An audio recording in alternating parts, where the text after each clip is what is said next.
क्या आप Google AdSense से पैसे कमाना चाहते हैं? क्या आपके पास एक वेबसाइट है जिस पे आप कंटेंट शेयर किए जा रहे हो और उसमें आपको एडसेंस का अप्रूवल भी मिल गया और आपने एडसेंस का कोड भी डाल दिया है, मगर आपके वेबसाइट में उतना ट्रैफिक नहीं आ रहा है कि आप एडसेंस से सिग्निफिकेंट पैसे कमा सके?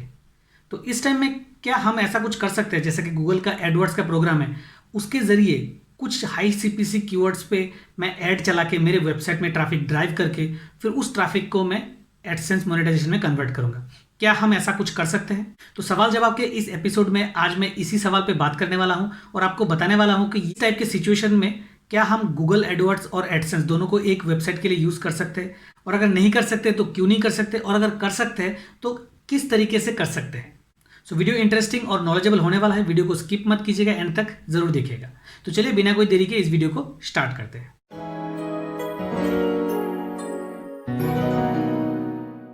हेलो फ्रेंड्स, मैं हूं शांतनु और आप सभी का स्वागत है ब्लॉगिंग एंड यूट्यूब चैनल में, जहां पे हिंदी में ब्लॉगिंग के बारे में जानकारी मैं शेयर करता रहता हूं। तो आज का जो सवाल है कि क्या हम गूगल एडवर्ड्स और गूगल एडसेंस इन दोनों को एक ही वेबसाइट के लिए यूज कर सकते हैं?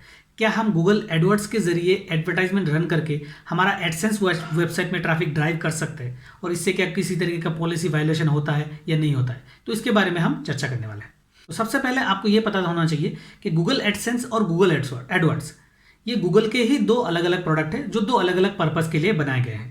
गूगल एडसेंस के जरिए आप आपके वेबसाइट में कोड डाल के एडवर्टाइजर्स का जो एडवर्टाइजमेंट है वो कंटेंट के थ्रू शो करके, वेबसाइट में शो करके, फिर उसमें अगर यूजर ने क्लिक किया या फिर इंप्रेशन के जरिए आपको एक कमीशन मिलेगा, उस तरीके से आप अर्निंग कर सकते हो। At the same time Google AdWords जो होता है वो अलग ही कॉन्सेप्ट का है। एडवर्ड्स के जरिए आप क्या कर सकते हो कि आपका अगर कोई वेबसाइट है, आपका अगर कोई प्रोडक्ट है जैसे, या फिर आपका कोई सर्विस है, उसको आप गूगल में प्रमोट करना चाहते हो, तो उसके लिए आप वहाँ पे ऐड क्रिएट कर सकते हो। तो सिंपल तरीके से अगर आपको समझना है, एडवर्ड्स के जरिए आप ऐड बना सकते हो, ऐड चला सकते हो, और एडसेंस के जरिए वही सारे जो एडवर्टाइजर्स ऐड चला रहे हैं उन्हीं के जो एड्स होते हैं वो आपके वेबसाइट में एडसेंस के जरिए दिख जाता है।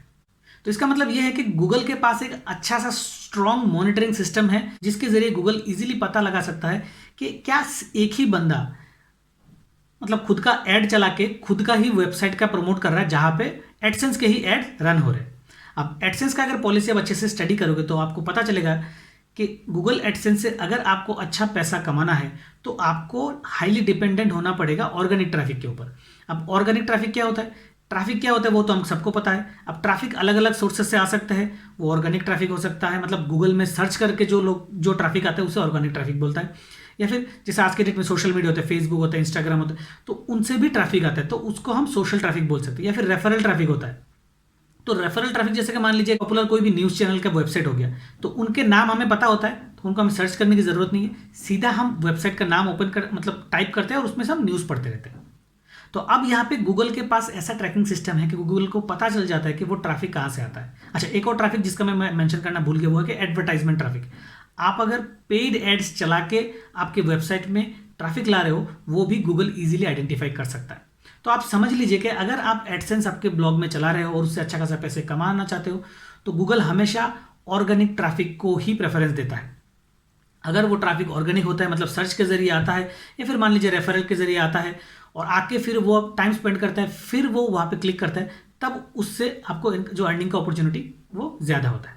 अब यहाँ पे अगर आप पेड एड के जरिए जैसे कि गूगल एडवर्ड्स का इस्तेमाल करके अगर आप आपके वेबसाइट में ट्रैफिक ड्राइव करना चाहते हो जिस पेज में एडसेंस का ऐड चल रहा है, तो ये काइंड ऑफ एक पॉलिसी वायलेशन हो जाएगा। तो यहाँ पे क्या होगा, इस तरीके का पेज पे अगर आप ऐड भी क्रिएट करना चाहते हो एडवर्ड्स में, तो पहले तो वो आपको अलाउ करेगा नहीं, सबमिट भी आप कर दोगे तो शायद वो डिसअप्रूव हो जाएगा। किसी तरीके से भी अगर वो अप्रूव हो जाता है, आगे जाके गूगल डिटेक्ट करता है कि आप अपने ही वेबसाइट का ऐड दे रहे हो जिसमें एडसेंस का कोड लगा हुआ है, तो ये एक पॉलिसी का वायलेशन होता है। उससे क्या हो सकता है कि आगे जाके आपका एडसेंस अकाउंट या फिर एडवर्ड्स अकाउंट दोनों ही सस्पेंड हो सकते हैं। तो इस तरीके का रिस्क आप बिल्कुल ना लें। और एडवर्ड्स का जो पर्पस है, जिस मकसद से एडवर्ड्स को बनाया गया है, उसका मकसद ट्रैफिक ड्राइव करना नहीं है, एटलीस्ट एडसेंस के लिए ट्रैफिक ड्राइव करना नहीं है। आप ट्रैफिक ड्राइव जरूर करो, बट अलग पर्पस के लिए। जैसे कि मान लीजिए आप एक ई बुक लॉन्च किए हो, या फिर आपका कोई सर्विस आप प्रमोट करना चाहते हो, आपके पास कुछ एक ऐसा मान लीजिए कोर्स लॉन्च किए हो, उसको प्रमोट करना चाहते हो, कोई प्रोडक्ट है उसको प्रमोट करना चाहते हो, तो आप डेफिनेटली आपके वेबसाइट में एक पेज बना लीजिए उस प्रोडक्ट के बारे में, सर्विस के बारे में, और उस पेज को आप एडवर्ड्स के जरिए प्रमोट कीजिए। कुछ ऐसे कीवर्ड्स को टारगेट कीजिए जिनके ज़रिए लोग, मतलब आप चाहते हो कि लोग आपके पेज में आए, और फिर अगर उनको पसंद आता है तो आइदर वो एज ए आपका सब्सक्राइबर बन सकता है, लीड कैप्चर कर सकते हो, या फिर आप उनको कस्टमर में कन्वर्ट कर सकते हो। बट यहाँ पे आपको ध्यान यही रखना है कि आपका जो लैंडिंग पेज है वहाँ पे एडसेंस का कोई कोड नहीं होना चाहिए। तो क्या इसका मतलब ये है कि अगर हमारा वेबसाइट में एडसेंस का ऐड मैंने डाला हुआ है तो उसमें मैं इस तरीके का लैंडिंग पेज नहीं बना सकता? जी बिल्कुल नहीं। अगर आपके वेबसाइट में ऑलरेडी एडसेंस का कोड है और आप चाहते हो कि आपका जो नया कोर्स है या फिर आपका जो ई बुक है या फिर जो भी आपका सर्विस उसको प्रमोट करना है, तो आप बेझिझक एक लैंडिंग पेज क्रिएट कीजिए। बस उतना ध्यान में रखिए कि उस पेज में किसी भी तरीके का एडसेंस का कोड नहीं होना चाहिए। अगर होगा तो शुरुआत में जब ऐड क्रिएट करोगे, रिव्यू के टाइम में आपका ऐड बार बार रिजेक्ट होता रहेगा, या फिर समहाउ अगर किसी तरह से पास भी हो गया तो वो आगे जाके, जैसा कि मैंने पहले बोला, आपका एडवर्ड्स अकाउंट और एडसेंस अकाउंट दोनों में वो खतरा पैदा कर सकता है।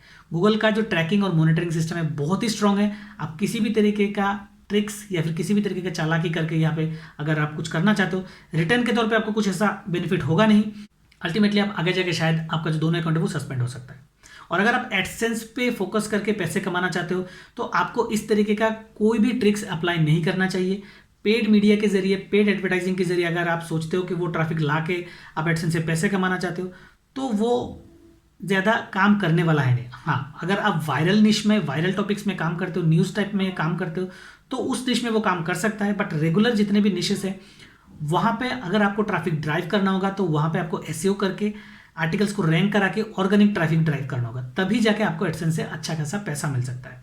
आपको अगर ये चीज़ वैलिडेट करना है तो आप एडसेंस का केस स्टडीज देख सकते हैं, एडसेंस का इनकम का केस स्टडीज देख सकते हैं कि किस तरह से लोग हाई सीपीसी कीवर्ड्स में माइक्रोनिश वेबसाइट्स बना के उनमें अच्छा खासा टारगेटेड ट्रैफिक ड्रॉ करते हैं, और फिर वो ट्रैफिक एडसेंस का जो रिलेटेड एड्स होता है उनमें भी क्लिक्स करते हैं, या फिर उनके जो इंप्रेशंस होते हैं उस क्वालिटी ट्रैफिक की वजह से, उससे आप अच्छा खासा पैसे कमा सकते हो। और आपको, जैसा मैंने इस वीडियो में एक्सप्लेन किया कि एडसेंस और एडवर्ड्स दोनों का पर्पस अलग अलग है, तो दोनों को अलग अलग पर्पस के लिए ही आप यूज़ करें, मिक्स मत कीजिए दोनों को।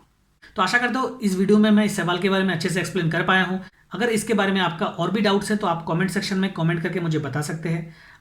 इनके अलावा भी अगर ब्लॉगिंग से रिलेटेड कोई भी सवाल है तो भी आप मेरे को कमेंट करके बता सकते हैं, ताकि आने वाले दिनों में इस तरीके का और भी वीडियोस बना के मैं आपको वो सवाल का जो जवाब है अच्छे एक्सप्लेनेशन के साथ दे सकूँ। और मेरे व्यूअर्स को मैं ये भी रिक्वेस्ट करना चाहता हूँ कि अगर आपके पास इस सवाल से रिलेटेड कोई अच्छा जवाब या कोई अच्छा एक्सप्लेनेशन है तो भी आप कमेंट सेक्शन में कमेंट करके वो जवाब को आप लिखें, ताकि जो भी व्यूअर्स इस वीडियो को देख रहे हैं, इस सवाल का आंसर ढूंढ रहे हैं, उनको वीडियो देखने के बाद अगर वो कमेंट पढ़ते हैं तो वहाँ से भी उनको कुछ अच्छा खासा नॉलेज मिल जाए। वीडियो में अगर आपको कुछ भी अच्छा लगा तो वीडियो को लाइक ज़रूर कर दीजिए, साथ ही साथ वीडियो को शेयर कर दीजिए ताकि ज़्यादा से ज़्यादा लोगों के पास ये नॉलेज या इन्फॉर्मेशन पहुंच जाए। और अगर आप मेरे चैनल में नए हैं तो चैनल को सब्सक्राइब कर दीजिए ताकि इस तरीके का नॉलेजेबल और यूजफुल वीडियोस आप आगे मिस ना करें। तो चलिए मिलते हैं एक और नए वीडियो में, तब तक के लिए take care and good bye.